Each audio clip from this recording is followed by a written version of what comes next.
Hello, team. Hello, Mandy. Hello, Bridget. Hi, hello. We feel like 3 astronauts in the Apollo 13. Well, I feel like a Russian cosmonaut. Oh, sorry. I meant in the International Space Station. That's fine. Yes. Okay, so Team Bridget, Mandy, thank you so very much for joining us for our Fall Educators Convention. And as you might be aware, that last year we also wanted you to be on board, but somehow it didn't work out.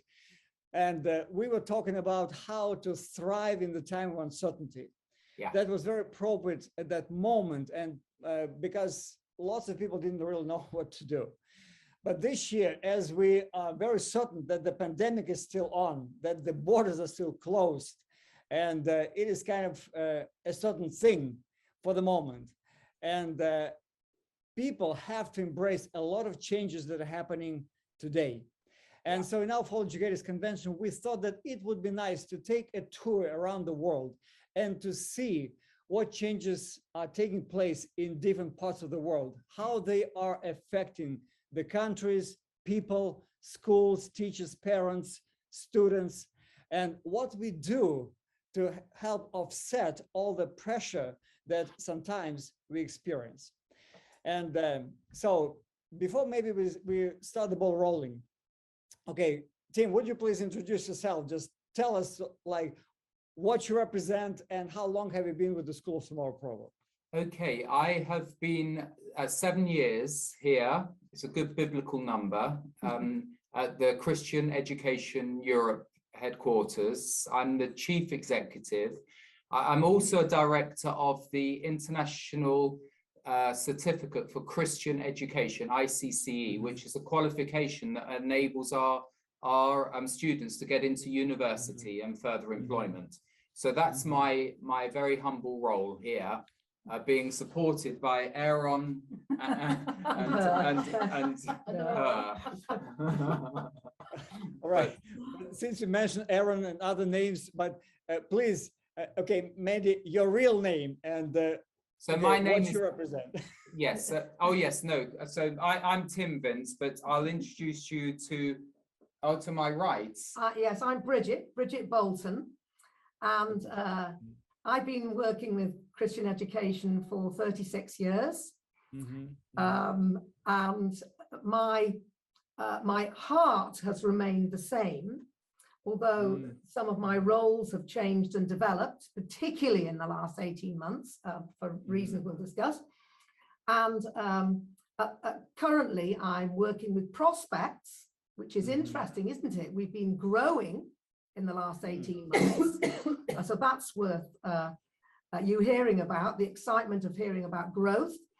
And also I work then with training the prospects or retraining people who've been running schools, and then keeping the quality assurance with visiting these schools, keeping them up to scratch or visiting them online. Yeah, that's been my task. It's my calling. Yes. Wow. Amen. Bridget, thank you so much. And Mrs. Amanda Franklin. Thank you. Yay. So I learned about ACE, School of Tomorrow, back in 1990. Was my first encounter. And I met Arthur Roderick back in those days, and I think came to some training that Bridget organised many moons ago, and started a school in 1991. So I was then principal of a school for just over 25 years. Wow. And since then, I've been on the team here at CE, helping. I do a lot of the financial side of things, and I'm on the board as well in terms of the governance of the company. Wow, thank you so much. That's great. That's great. Guys, I believe we have all the expertise we need for the whole conference. And we can just roll on for 5 hours and actually have the conference done. But I would love to start with this. And Tim, maybe the first question is to you. And of course, Amanda and Bridget, you're welcome to join in answering. What changes actually took place in Great Britain over the last couple of years with the pandemic and how it affected schools and especially leaders. Because Tim, I believe you've been a little bit in politics, and you are aware about all those things. So you're welcome to share, because it'll be very interesting for our conference to know what is happening in Great Britain in that respect. Okay, so we covered Great Britain and Europe, but most of our contact is with folks over here. The politics is interesting, but there has been increasing regulation against Christian education in schools generally, and also against our more open Christian education. There is a hostility towards creation. For some reason, they feel they have to almost make a regulation that you cannot teach creation in the state schools. That is good for us, because parents either will choose a Christian school, or a growing area for us has been homeschooling. And so with the pandemic, it's as though it's a perfect transition for our schools to be able to direct the children's learning at home, online, but using exactly the same material.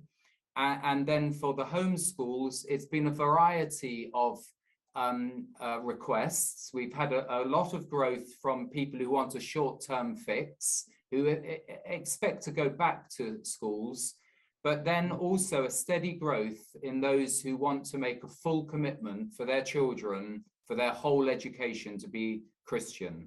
So the politics has been interesting, because the government really do want to regulate homeschools, and it's over 2/3, approaching 3/4 of our students are what we call elective home educators. They are educated at home, so it's a large area for us. And so the real politics is this, Len, and it is the increase of secularization. Yes. It's not anything else. It's the increase of what I would call atheistic governments. And so there's no surprise that they do not want creation. They do not want the Christian moral framework, and they are trying to force it. It's not passive, it's very aggressive. And that's good for us, because there are plenty of Christians who do not want to compromise. Yes. And we have there's 7,000 who have not bowed the knee to Baal. Yes. And we are very happy about that. Now I'm going to introduce Bridget. Yes, because I just feel like to say there has been a squeeze going on that we've been aware of in Christian education Europe.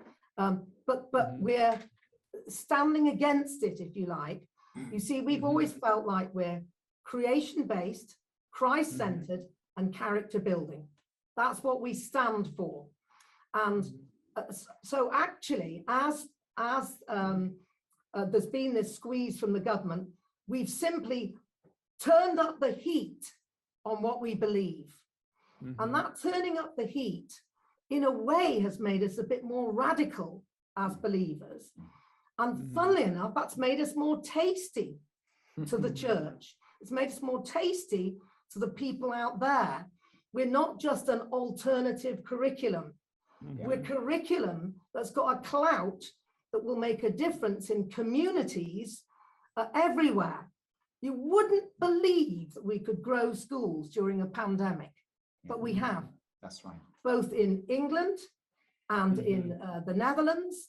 And in Romania, we've almost experienced wildfire growth. Very large growth. And actually, as you go further east, so we're expecting Russia to be filled with saints, because as we go further east, we find people who are more committed, more godly, more uncompromising, and less westernized, less secularized. And some of them came here to emigrate to Britain. I know some folk who went to Germany and other West European countries, and they've gone back home because of the spiritual vacuum. Wow. But it's Mandy's turn to, we're not answering it just by one person. We've all got something to say. Oh, that's perfect. That's perfect. Okay. So do you have something to say, okay, about the changes and like how it is affecting the schools, the administrators, and so on and so forth? I don't know. No, nothing directly. I think it's certainly been an extra amount of work to manage, remotely. Mm. And so it's been a difficult period. And of course, also with which you've experienced as well, Len, is with staff who have fallen ill. And we've lost friends. I don't pretend that, you know, I've lost close friends due to COVID, and it's, you know, and we do have across our network quite a number who have been affected. But you know, Len, what's been really exciting during this time is that we've people in schools that are not with us, state schools, frankly, have discovered, because they were also all sent home to work, and they've discovered actually, oh, you can do this yourself. You know, this, you don't have to depend on the state. And the thing that's been amazing is, of course, the state curriculum doesn't translate well into being sent home in little bite sizes, because it wasn't prepared that way. Yeah. But ACE does. It translates so well into being carried into people's homes, or into learning centers, or into distance learning, whatever you call it. It translates brilliantly. We've barely missed a beat. Okay, so children might have slowed down a bit, learning the new procedures in a different way, but they've not missed a beat in their education. Whereas we've got many counterparts out there in the world whose children have done nothing. They've done nothing, and the parents are just tearing their hair out. So we've got a tremendous advantage here with ACE. Yeah. You know what? Yeah, I've been listening very attentively, and you know, you see, I'm taking notes as well. And you know what is interesting, that you mentioned that despite the increase of secularization, and maybe there's some movement against like the Christian side of it, nevertheless, you say that homeschooling is growing. So, and I'm just wondering, is the government trying to put any regulations on homeschooling?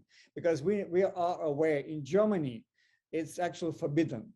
Now in Kazakhstan, if we just go to our area, it became forbidden not long ago. Yeah. And so now all the children have to go to school, whether private or public, it's another issue, but they can homeschool their children. So how is that happening in Europe? Is homeschooling diminishing or vice versa growing? Well, the regulation is increasing. The threat of, in Britain, we have the most liberal laws on home education at present. And this is according to those who study it across the world.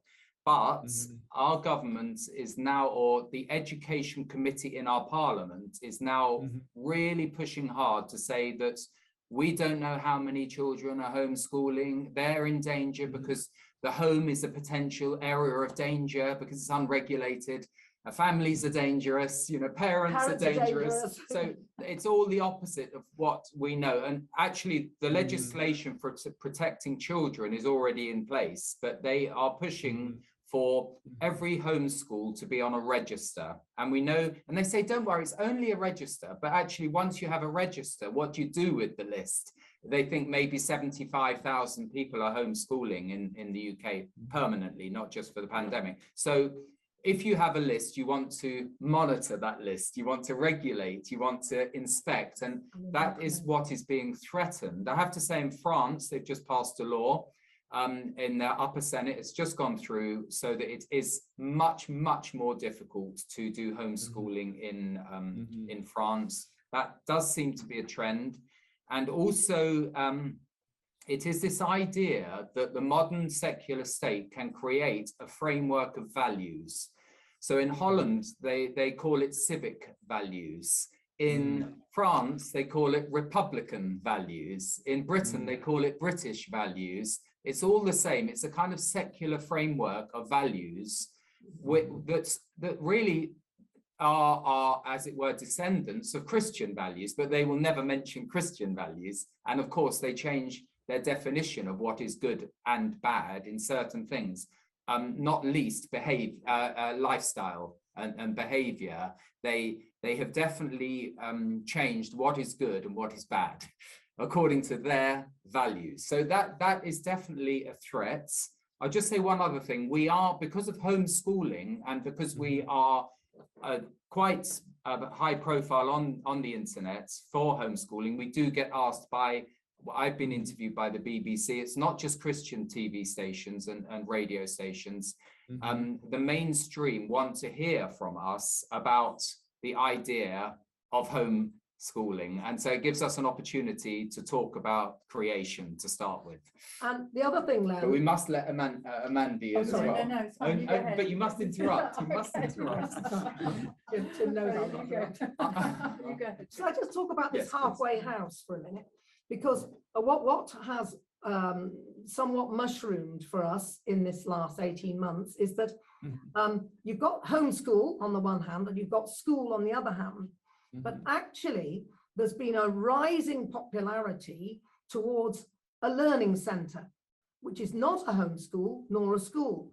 So it's not children being managed just in their home, they're being managed in a slightly bigger environment. And we've had a lot of growth in that area. And it means that parents are taking a greater responsibility. To me, that is a wonderful advantage that's happened in the last 18 months, because we don't really want to be schools where the children are dropped off and there's a system going on. We want parents to know that they're the primary, the primary educators. And actually this halfway thing that has been created and is within the law has been very exciting, because it's got this very strong sense of the parents, and yet it is run with some school systems, if you like, with all the accountability, which the government doesn't like not having. So that's been a real big bonus for us in the last 18 So we've months. embraced change. We definitely have. Yes. You know, interesting that Bridget, that you brought it up, because as a matter of fact, we have two sets of what we call educational partners. One set is the bunch of schools, homeschools that work with the schools tomorrow, and they do something with the national program, whatever they need to do. Of course, the public schools, they have to do it according to the rules and so on and so forth. And then we also have probably what you've just mentioned, those learning centers.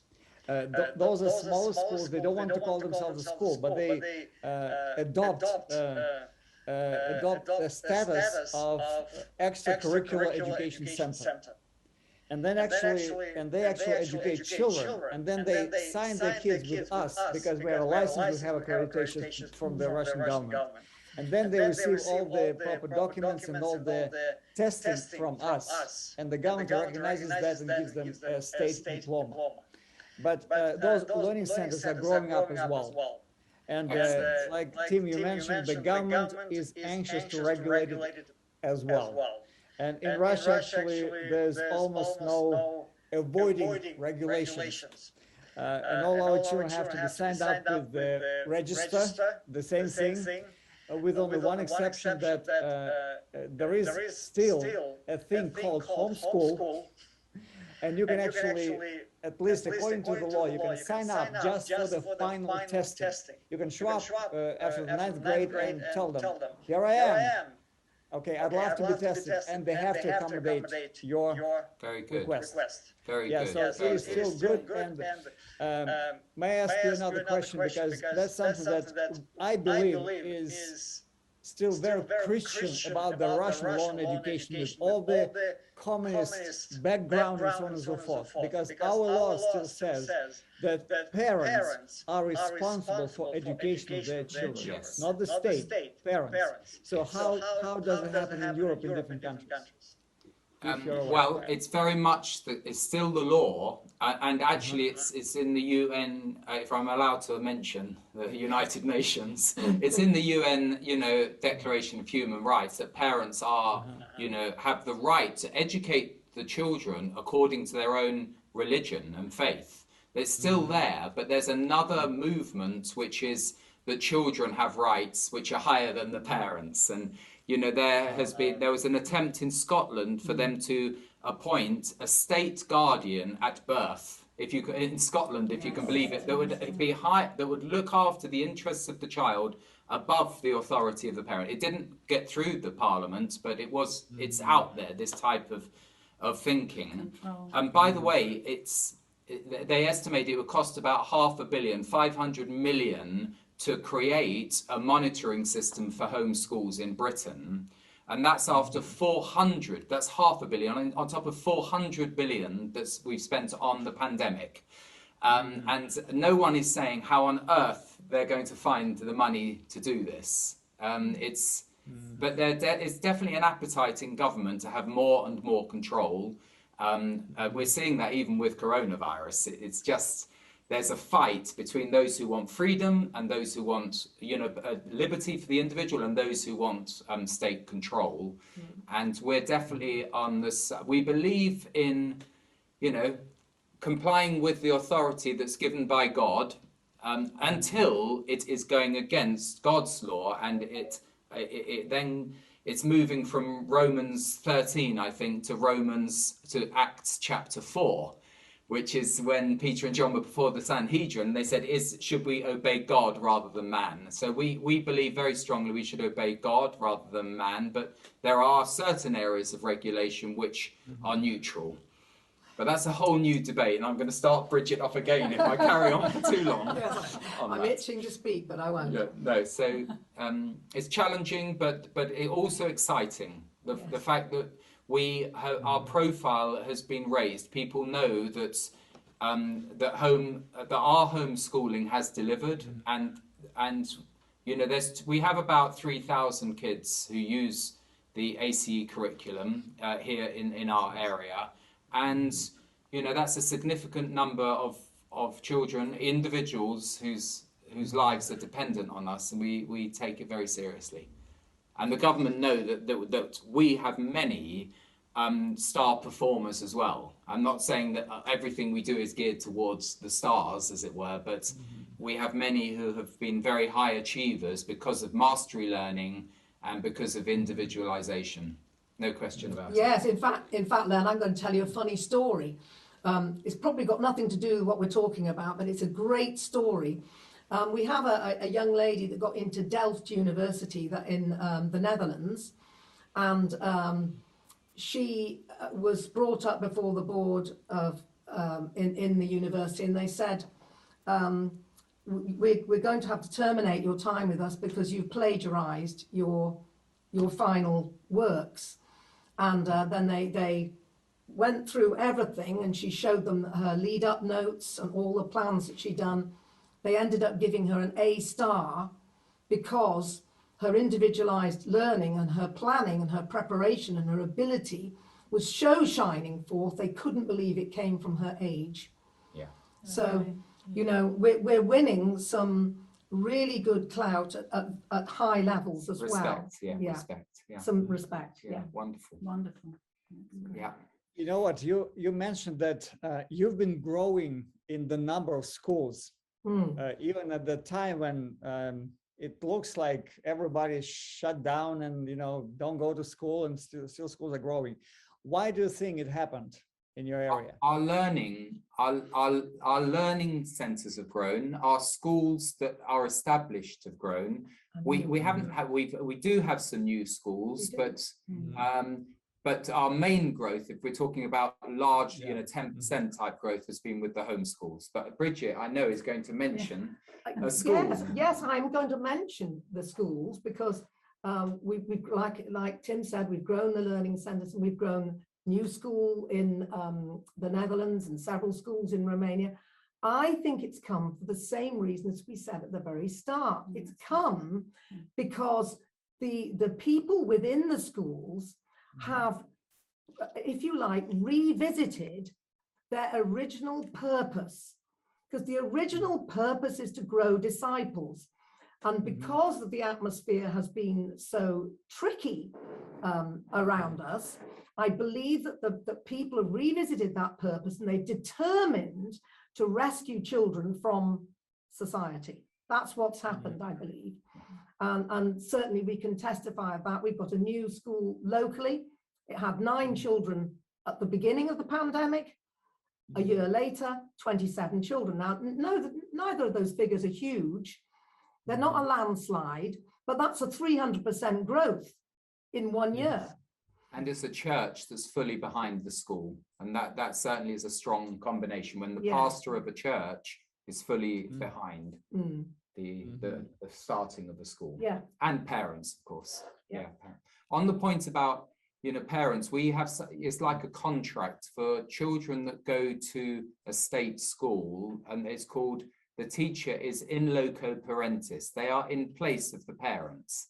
That's a very big decision for a parent to make, to say, right, I'm handing my child over to someone else to be their parent in loco parentis. And I think there's another Bible verse that says that we should not be unevenly yoked.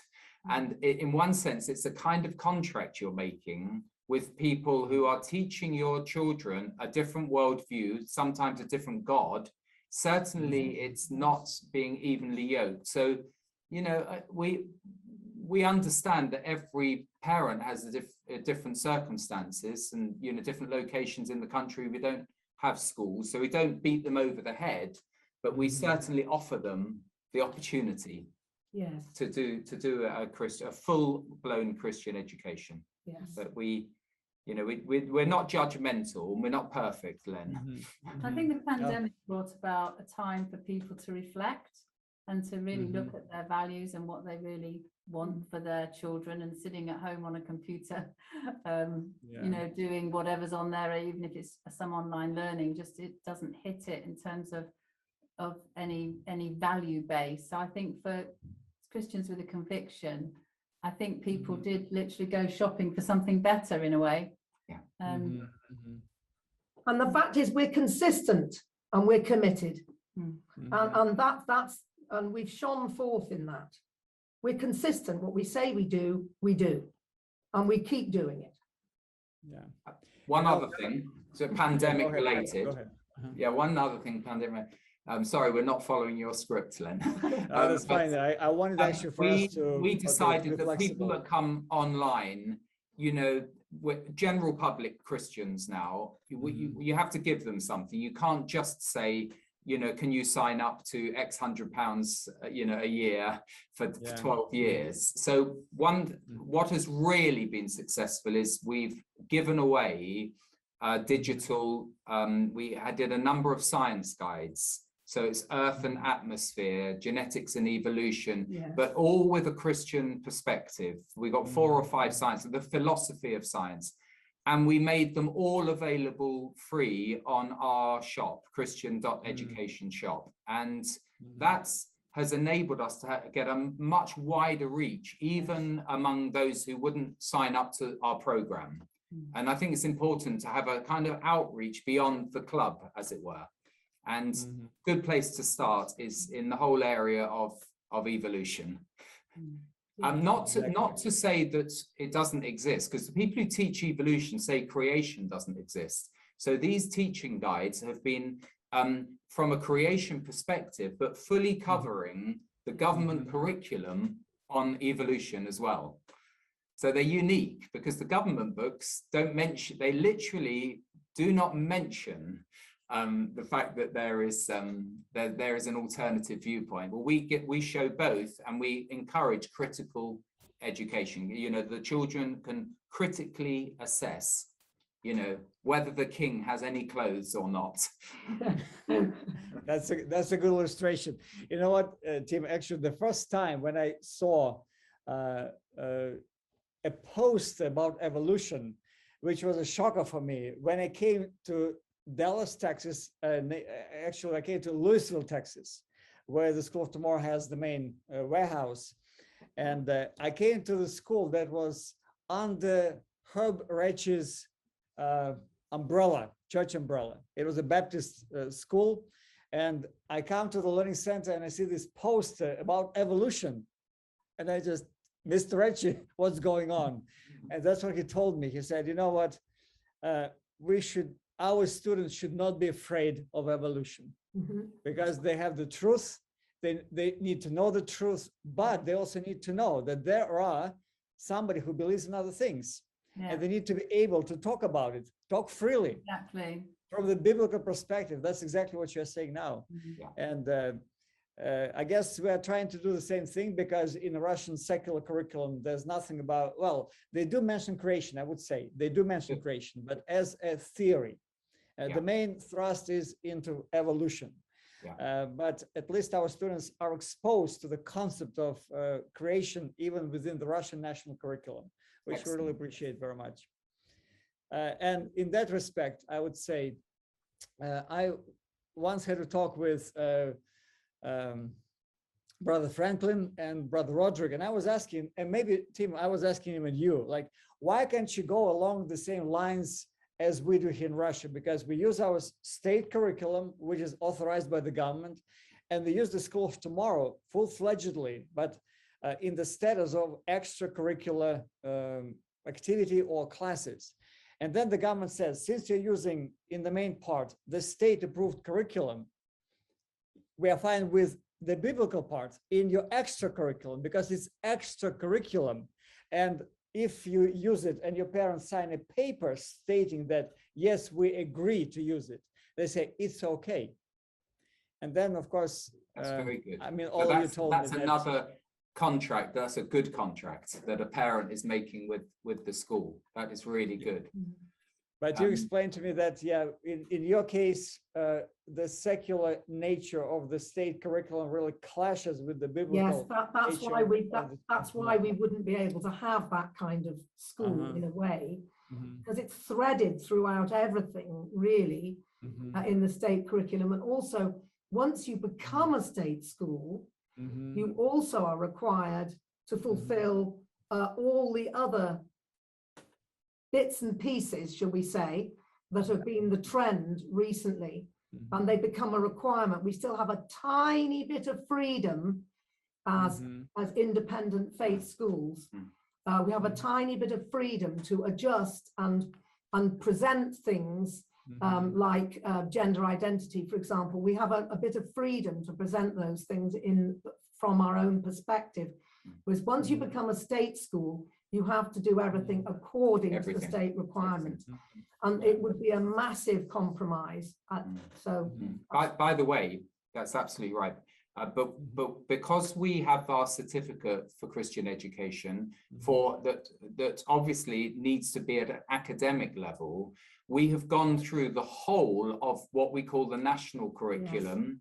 And we've benchmarked across with the whole of the ACE, which, as we know, ACE is stage, not age. It's slightly ordered differently, but we're able to go literally line by line to the items within each subject area, and we are correlating them so that not only for the accreditation that we're going through now, but also for universities to know that if a child is studying an area of science or maths, that the breakdown of the modules they have covered within our, and of course we're also writing curriculums in maths and in other areas, just filling in the gaps, because the American curriculum doesn't fit hand in glove with the scope and sequence doesn't fit hand in glove with our national curriculum.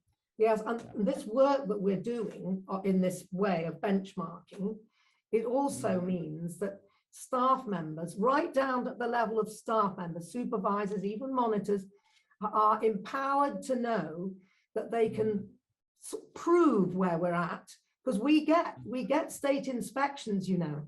Our schools are not just carried by the school assistance visits, we have state inspections.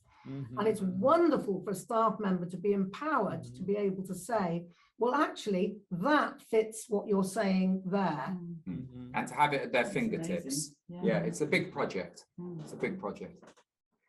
Yeah, just trying to go back to the line that I wanted to pursue. I would say, actually, I heard from you, but even though we've taken a lot of different directions, that what actually encourages schools to keep going and to grow is the understanding of their purpose, and understanding that you try to be creation-centered, Christ-centered, and I forgot the character building, Christ-centered, and creation-based. Yes, 3 C's. And you know, it just reminded me about this book by Jim Collins, Good to Great, when he was writing about all those companies like General Electric, Samsung, Apple, so all those companies we are well aware of, that they are very flexible in terms of accommodating all the changes and all the things that they need for completion of their mission, but they're absolutely rigid about the basics. Right. And whatever their God never foundation was, changes. they never depart from this foundation. And they Yes. say that's what keeps them growing and going through the time of change, through pandemic, through all other things. They still, because they built on their initial foundation, they keep growing. And I think what I heard from you, that schools also were very excited to reevaluate their purpose, their understanding what they want for their kids, for their parents, and they just keep going. Wow. Yeah, absolutely. Amazing. By the way, those 3 C's, I think it was a whole day, away day that we had, and we sat down and we had all of the flip charts and wrote down everything, and it eventually was distilled into those 3 areas which feature. But then we even broke it down further and said, what is the one slogan we would put under Christian education? And that is educating for eternity. So we've always kept that as in other words, there is a spiritual dimension to our lives. We're not ignoring the material world, but it gives a purpose that is the one missing element, I think, for all children growing up today, is hope and purpose. That's why suicide rates are so high, you know, in the younger age groups and at university. Kids want purpose. They want to know why they are learning, for what purpose. And if we can give them a higher purpose, that can hopefully translate into a purpose for their lives here also. You know, you're mentioning now, maybe I can skip for the time being the teachers, but we'll come back to them. And when you say about giving a purpose to the students, you know, interestingly, in the Russian law and education, they adopted new, what they call educational standards. And the #1 standard is to teach students purpose for their learning.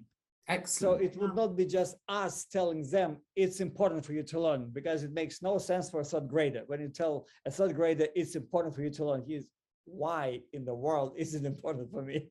But they say you have to find a way how to talk to a 3rd grader, to a 5th grader, to a graduate, so they could accommodate this purpose and could really kind of voice it from the inside. So they should own it, so to speak.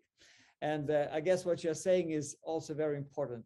And so I wanted to mention this thing. They say that in the time of pandemic, because of this switching to online and distant, many students experienced social isolation and depression and so on and so forth.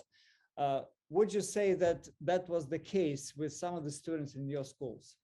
It's a, come on. Yeah, Come on, Mandy.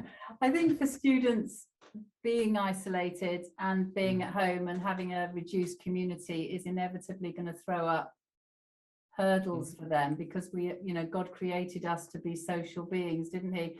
And I think that a lot of our interpersonal relationships really help with our development. It's not just about what we're learning on the paper. It's about synthesizing, isn't it, what we're learning so we can apply it. And it's about communicating with others so that we can learn from them, that whole collegial. And there's a lot missing if we're learning online and we're not sharing with our friends, because inevitably children with different gifts bring different things to the table. So I do think there will have been a lot for young people to go through. And I think a lot of that is down to, if you are on your own, then you are doing a lot of internal processing, and a lot of the things that they are subject to, particularly through social media, through being more online than probably they would have been while they're in school, then it's the battlefield of the mind issue, isn't it? And we have to, I think, be aware as educators that there's only so much that we can put in. A lot is about how are they processing, what conclusions are they coming to, and we can't just assume that they're okay. We have to be I always remember when I was little, my dad was saying to me, you know, we're given 2 ears and 1 mouth. So as educators, I think we like to use our mouths a lot. I think there is definitely a place. I don't know if your children are back in school, but there's definitely a place for listening, and because listening to how they're processing and what conclusions they are coming to then gives or earns us the right to then speak truth to their misgivings, the maybe things that they've misunderstood, or the lies that have, or the vain imaginations, whatever it is that's setting itself up, as the Bible would say, against the knowledge of Christ in their lives. So I think a lot of listening would be good. It doesn't put a star on the chart, but because, like you said earlier, Len, it's about them owning it for themselves.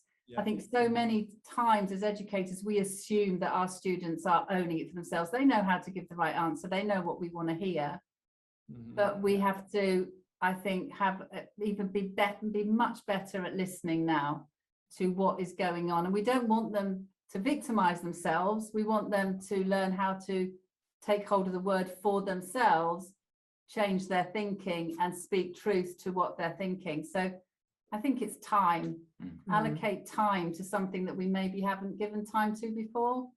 Excellent. Yes, on the input for that, but what we've been doing here at Christian Education Europe is we've created online groups for different countries, actually. So we have an online group for the head teachers in England, an online group for Romania, online group for the Netherlands, and some of the countries where there aren't so many schools have joined some of those groups. And we have a sort of monthly, fairly conversational, with some input with the staff. And one of the things that we have been inputting a lot is things to do with raising your children in the understanding of communion with God. Now, I don't want that to sound religious or strange, but helping children to understand the voice of the enemy, the voice of the flesh, and the voice of God. And it's been quite a prevalent theme, because we've recognized actually only God can rescue the children from this place of absence, if you like. Only God can do it. So we've been filtering down a lot of communication with staff about enabling children to truly engage with Christ. They must be born again, and they must engage with Christ daily.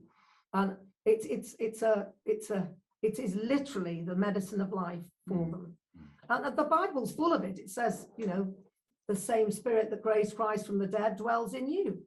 I mean, you can't get anything much bigger than that. So we do have to enable the staff to recognize the children's needs and enable those children to engage with their spirit man and find that life that is there from the moment they're born again. That life, the old man's gone, that life is there, but have that as the loudest voice. So we've done a lot of that. We've done every month in 3 blocks of communication, fairly light. We've not been heavy about it, but inspiring staff to inspire children. Ultimately, we want to come out of this pandemic saying, you know, we're triumphing in Christ Jesus. Yeah. Amen. Yeah. Amen. And by the way, speaking about inspiring staff and children, you know, we found that running our student convention, even online, was very inspiring. Same here, no question. I just wonder, yeah, what was your experience with the student convention? Very successful, and the feedback was how much they enjoyed it. Just filling it with obviously the quizzes, they're easy to do online. The interaction for those who are isolated is just invaluable. But in addition to the student convention, we've had and also in addition to the networking groups, we've had what we call chats, teach chats. So different groups, you know, different age groups, different locations. Sometimes we've introduced homeschooling families who are down the road from each other.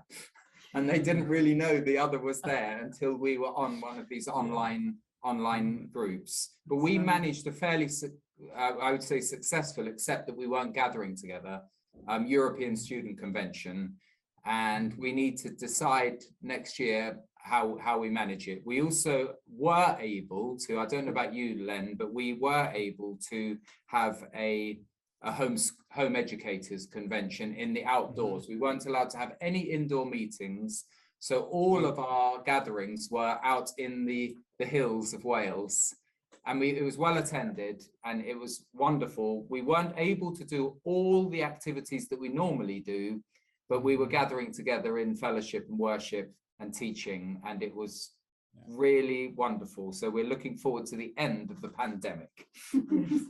Yeah, but that's, by the way, Tim, that's a good illustration how we embrace change, just having this outdoor convention. Yeah. I remember we had this Global Reps chat, and you indicated that you would be doing this convention outdoors. And I was just wondering, in Britain, with the weather being rainy so often, how are they going to do it? Exactly. Well, we started the first meeting. I was under a beautiful gazebo tent with my Bible, and I looked out, and literally, and my Bible verse actually was the one that I was going to read to you today, and it's in Psalm 19. The heavens declare the glory of God. And just before I opened and read that text, the heavens opened with rain, and all of my audience were absolutely soaked. But I tried to make a joke, but it was impossible to make a joke out of the situation. I was dry and everyone listening was soaking wet. But every other day was really good, weren't they? You were both there. Yeah, it's wonderful, wonderful. Yeah, the English weather has been very hot this summer. I don't know about Moscow weather or further east, but we've had a very hot summer. We had some good days, and maybe just to piggyback on your story about your outdoor activities, we started our school year on the 1st of September, which is a regular date for Russia.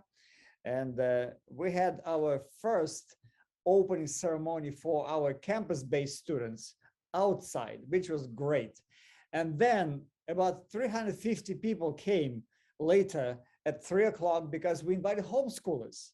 And we have a lot, right now we have about 3,000 homeschoolers just signed up with the International School of Tomorrow. Wow. They're not School of Tomorrow students, all of them, some of them. Mostly they're our Russian students doing the Russian curriculum with us. And of course, we introduce as much as we can School of Tomorrow. But 350 people showed up out of 3,000. And all of a sudden, the glory of God was shown to us through the rain. It was so heavy. Excellent. We had to run from outdoors and have all the activities inside. And I would say Olga Stolarchuk, she was my hero because she was able somehow to shove everybody to different auditoriums and rooms. And we had a great, great time with our homeschoolers. But it was indoors because outdoors was impossible. I've seen Olga Stolarchuk in action, showing me around your school in Moscow while she was managing, giving instructions as she walked around. It was amazing gift. All right, I guess our talk is slowly drawing to an end, and I believe we at least were able to cover in different ways how we encourage our administrators, our schools, our teachers, our students. Somehow we didn't mention parents, but maybe just a few words. What do you do for parents so they could also embrace all those changes that are happening now? They need a lot of support. You need to know where the parents are. The costs are not high to do the curriculum, as we know. They're very, very modest budget. But you know, some parents just want a short-term fix. Some they are certainly challenged by the Christian curriculum, but some of them it's too big a step for them. So we have to be sensitive. It's a little bit of what Mrs. Franklin said, to be sensitive listeners. So we have spent a lot of time on the telephone. Of course, the ACE curriculum requires a diagnostic. You've got to know what stage the child is at, and it's not just a matter of saying yes, that just wheel them in, so that we increase the numbers. It's quality rather than quantity. Yeah, so we do still have a sort of full follow-up system. And that's partly why we have the two arms. We've got homeschooling, but we've also got Teach, because once you join Teach, the European Academy of Christian Homeschoolers, that there is a lot in there for processing how people are doing. I know it's practical, but practical is how parents function from day to day. So I think that's provided an encouragement for them to know that they've got the stable steps that are required, if you like, of them. And those stable steps have helped them to keep going. And before we lose you, Len, could I just say, we very much would like you to be part of our Christian Educators Convention in November. So we will definitely return an invitation to you, but also we've had so much growth in Romania and in the east of Europe. We are going to have a Teach convention or even an educators convention over there with a camp. And, you know, maybe that's, you know, you can turn up there as well, but that's going to be in person. So we're just praying that the Lord will open the way in terms of travel restrictions. And in the summer, maybe early summer next year, we will have a convention on the eastern side of Europe rather than always in the west. I see. As a matter of fact, we are praying for the pandemic restrictions to be lifted up.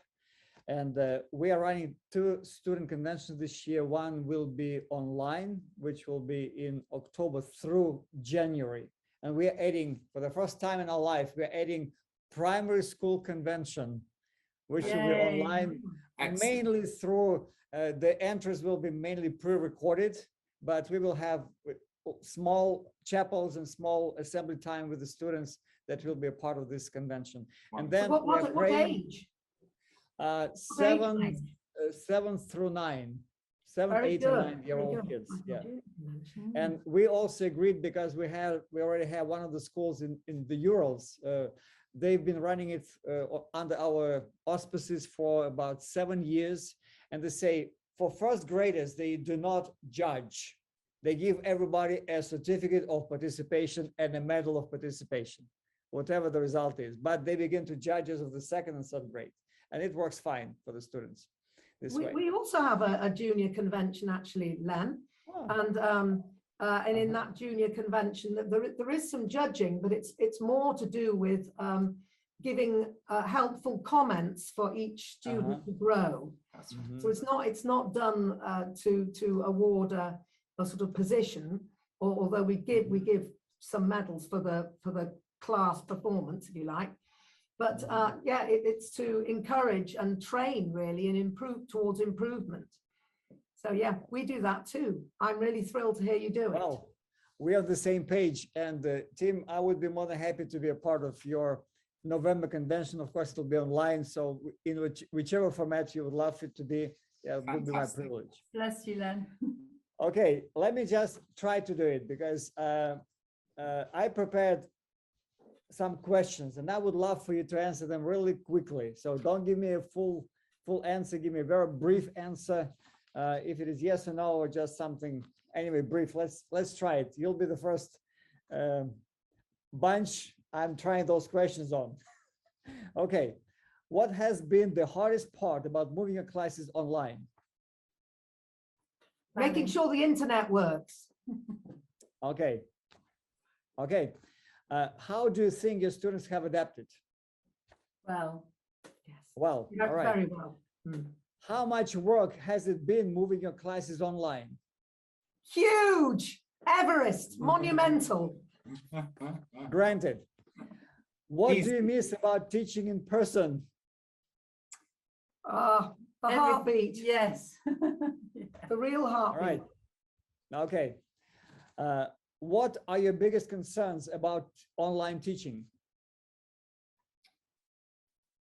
Obviously, it's the lack of direct relational contact. That's the real problem, and it can only be one part of the education plan. It can't be the 100% part. It's a little bit misses the discipleship.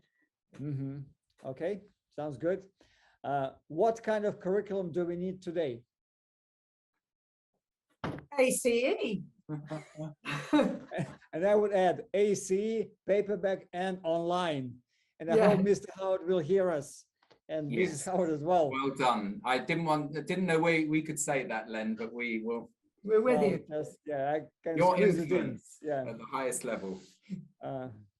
Okay, here's a question. What seems to be logical in organizing e-learning for elementary students? What seems to be what? Logical. Logical. I thought you said illogical. What seems to be logical in organizing? In other words, it is understandable that like junior and high school students, they can learn independently. How about elementary school students? What should be done for them in terms of e-learning? It's really access to resources and giving them a variety of tools, educational tools, but also, most importantly, to have an immediate record of progress that so you can help them. You don't have to wait to the end of a week or the end of a term or the end of a year. You can intervene where necessary very quickly. If you were talking about very little children, I would say we need bites. Everything needs to be in tiny bites. That's what I would say. Yeah, we also believe that we need to have parental involvement. Yes. That is heavier than with junior and high school. All right, Bridget, maybe this will be a question to you, but everybody else is welcome to join. What kind of shifting do we need in professional development of our teachers? That they definitely have to have a broader skill set now, a broader skill set. So they have to be able to engage, but they have to be able to engage both online and directly. Sounds good. Okay, and to continue this issue, how can we help our staff to become technically savvy? They say techsperts. Training. Yes, training. Training. Yes. Training. Okay. Our training lead is here. I don't know whether you would have gathered that from this interview, but what do we need to overcome the stress of psychologically supporting not only students, but their families as well? Because teachers are online sometimes 24 hours for students, for parents, for grandmas, grandpas. So what do we need to overcome the stress? well, being... my feeling is that there is no psychological solution, it's spiritual. And it sounds easy to say that, but I do think that if there is a prayer, their relationship with God should come first. And lots of this, the Bible. Awesome, thank you. And the final question, how does the School of Tomorrow address the new challenges of today? Well, my view on such questions is what Jesus would do. He returns the question to the questioner, and you are the expert, Mr. Stolichuk. And then you will say, you said that. I think it provides a sure foundation. Well done. I believe so. All right, guys, thank you so very much. That's been really exciting. Even though our outline was completely ruined, but I enjoyed our talk immensely. And so finally, I would like to ask you, what would you like to say to our conferees?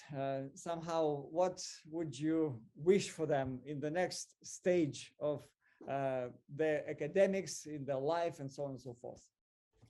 I would say that, again, it's a spiritual answer, but it is have no fear, have no anxiety, be filled with hope, be filled with faith, and may that be the foundation to then implement the program in your school, in your home, but may be based on, as it were, a very strong assurance in God's word, faith in him and his promises.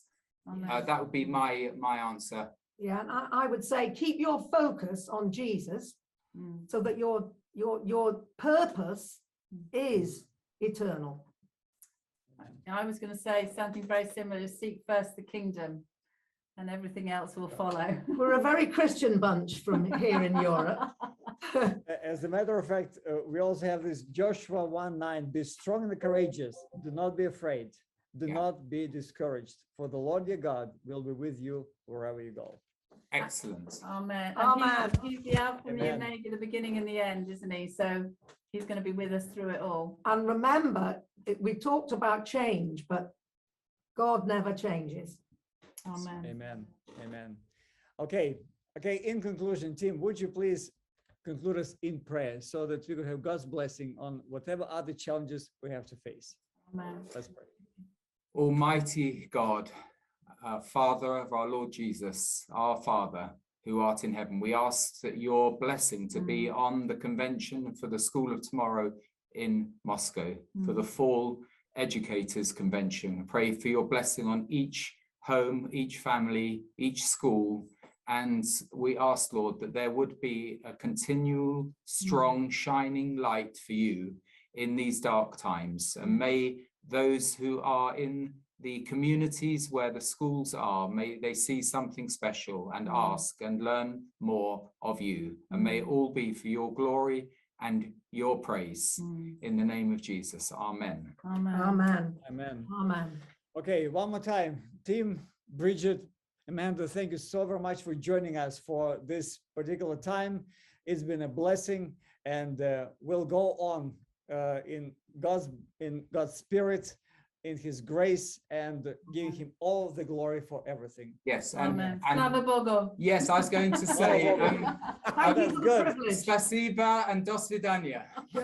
До свидания. Спасибо. Спасибо.